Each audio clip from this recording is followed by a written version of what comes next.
बच्चों, आज मैं आपको इतिहास की second unit socialism in Europe and the Russian revolution के बारे में बताने जा रही हूँ। लेकिन इस यूनिट का जो फर्स्ट पार्ट है सोशलिज्म इन यूरोप, मैंने आपको अच्छे से पढ़ा दिया है।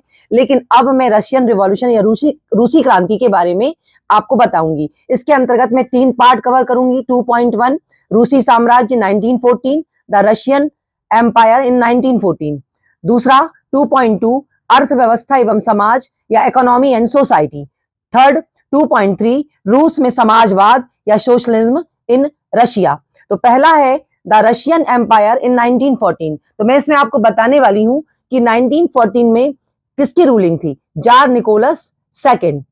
और नेक्स्ट है 1914 के समय रूस का जो एरिया था या भू क्षेत्र कितना था और उसमें कौन कौन से देश शामिल थे। रूस, Finland, Latvia, Lithuania, Estonia, Poland, Ukraine व बेलारूस, जॉर्जिया, आर्मेनिया और अजरबैजान। ये आपको मैप के माध्यम से भी इसमें दिख जाएगा। और यहाँ का जो रिलीजन और धर्म था वो किस तरीके का था, रूसी ऑर्थोडॉक्स क्रिश्चियनिटी। तो आपको मैंने बताया था कि जो क्रिश्चियनिटी में है उनके 2 पार्ट थे, एक कैथोलिक जो पुरातनवादी था और न्यू जो धर्म था वह प्रोटेस्टेंट था। इसके साथ साथ यहाँ पर मुस्लिम और बौद्ध भी शामिल थे। अब मैं आपको दूसरा जो बिंदु है अर्थव्यवस्था एवं समाज या इकोनॉमी एंड सोसाइटी। तो आपको मालूम है कि यूरोप महाद्वीप में रूस एकमात्र ऐसा देश था, यहाँ की जनता का अधिक से अधिक उनकी जो आजीविका या जो ऑक्यूपेशन था वो लगभग 85% एग्रीकल्चर या कृषि पर बेस्ड था। और ये अपनी जरूरतों के साथ साथ बाजार के लिए भी पैदावार करते थे। और यहाँ पर उद्योग जो थे और इंडस्ट्रियां थी यहाँ बहुत कम थी।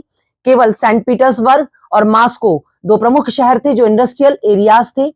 1890 की डिके में या दशक में जब रेल नेटवर्क यहाँ फैला तब यहाँ पर औद्योगिकरण बढ़ा और अधिकांश जो कारखाने थे वो उद्योगपति या इंडस्ट्रियलिस्ट की निजी प्रॉपर्टी थी। इसी कारण से रूसी क्रांति हुई और उसका मेन उद्देश्य ये था यहाँ पे समाजवाद लाना।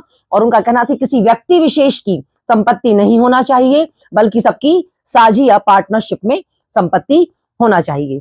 2.3 रूस में समाजवाद या सोशलिज्म इन रशिया। यहाँ पर आपको हमने सोशलिज्म इन यूरोप वाले टॉपिक में बताया था कि कार्ल मार्क्स जो जर्मनी के थे एक बहुत बड़े समाजवादी थे और इनके समर्थकों ने 1898 में वो भी मजदूर ने Russian social democratic works party अर्थात रूसी सामाजिक लोकतांत्रिक श्रमिक पार्टी का गठन किया।